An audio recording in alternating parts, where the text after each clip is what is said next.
Hi, this is Michelle Walker. I'm here to talk to you today about English language learners.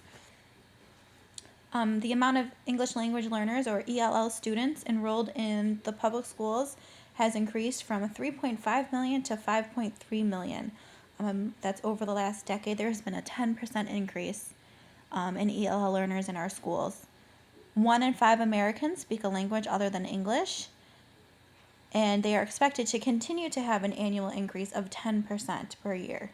So they are prominent in our classrooms, and I feel that we need to learn a little bit more about them and how to help them in our classrooms. They speak over 400 different languages. They are actually a very complex group of students they all have diverse gifts, educational needs, backgrounds, different languages, and I think teachers need to keep that into consideration. I think they are stereotyped into their culture, so Spanish, Chinese, and they're not really looked upon as an individual. So that's something important for teachers to remember when they are teaching English language learners. I have this little video clip. It's by the NEA, National Education Association. It's teachers who were ELL students themselves who have now grown up and become teachers. So I'm going to play that, and it's about 5 minutes long. So.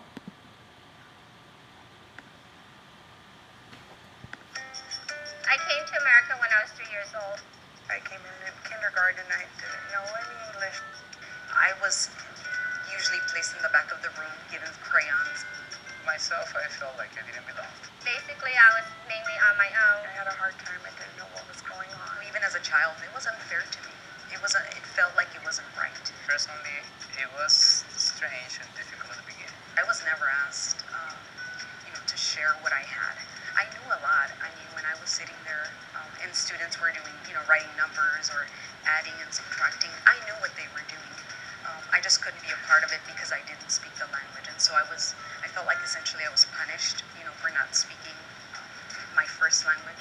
And it almost made my language something not to be desired.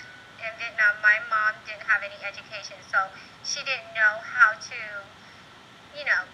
teach me at home. My parents, even though they didn't speak English, they were always very supportive of us and, helped us at home, made sure we had food and clothing, shelter, and their support. Eventually, I was able to make new friends and start to dominate the language, and that helped me to fit in.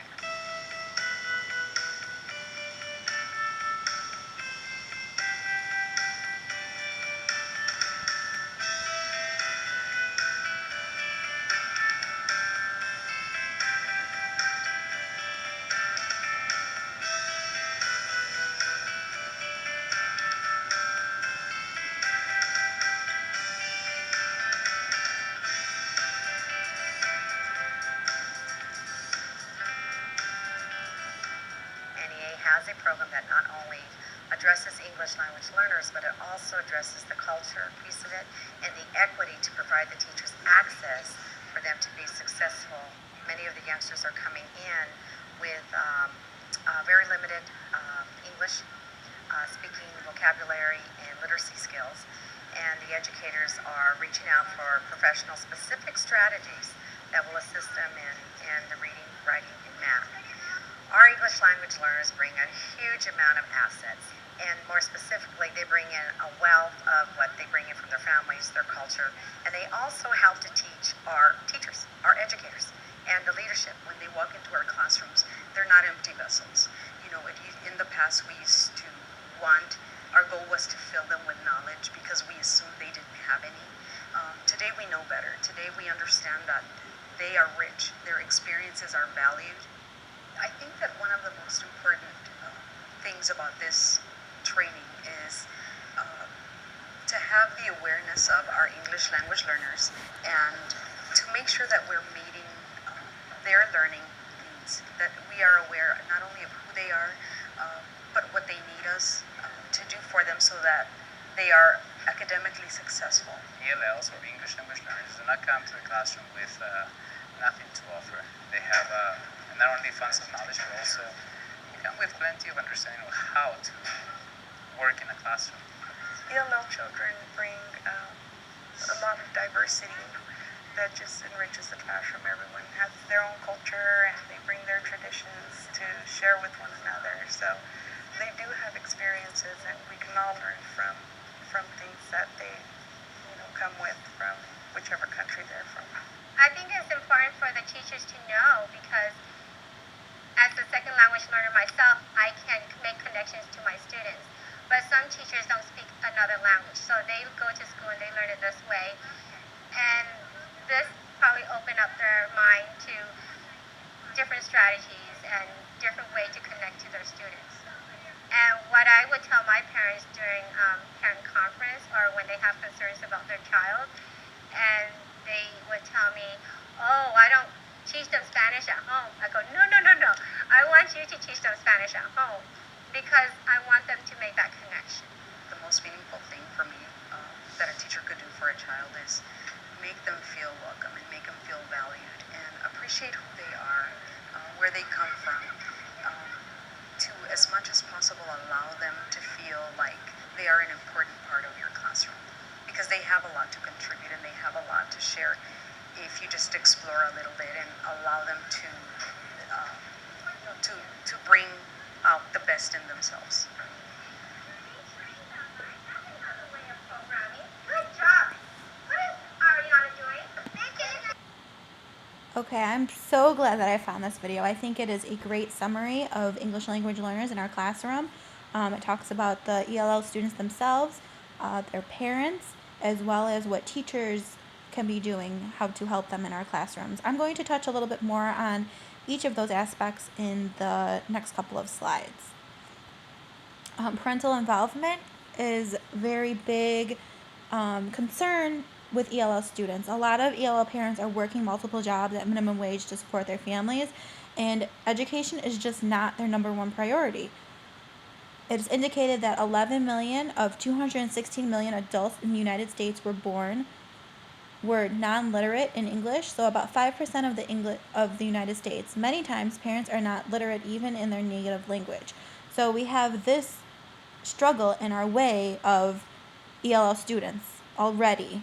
I've found this quote, which I really like, that numerous studies show that regardless of the economic, ethnic, or cultural backgrounds of the family, parent involvement is a major factor in a child's success in school.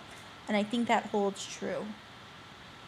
These are some strategies that educators can use to help increase parental involvement in the classroom. The number one thing is to build relationships with parents, and they must be open and understanding between each other. The parents have to understand the teachers understand the parents.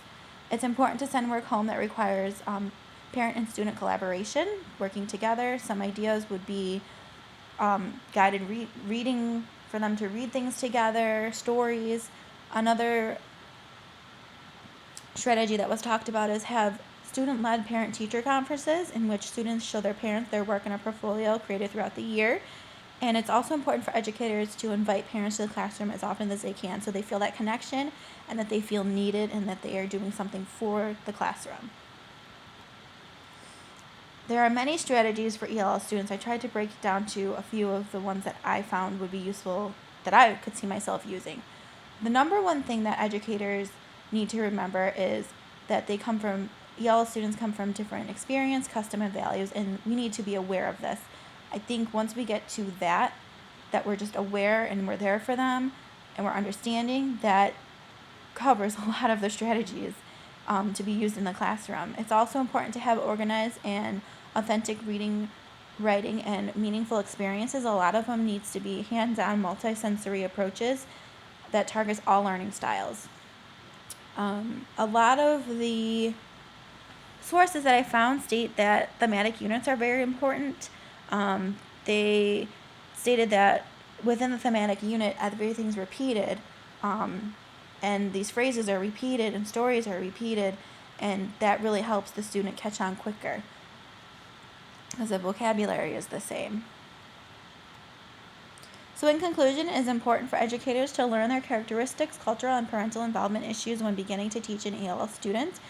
There's a lot of information out there, and I think we as educators are given this information through professional development sessions, but it is there, and we do need to learn it because ELL students are going to be in every school within the whole nation. And I think in time this will just become the norm and an essential part of our school system. We won't have to think twice about it. So thank you. I hope you learned a little bit more about ELL students. Have a good night.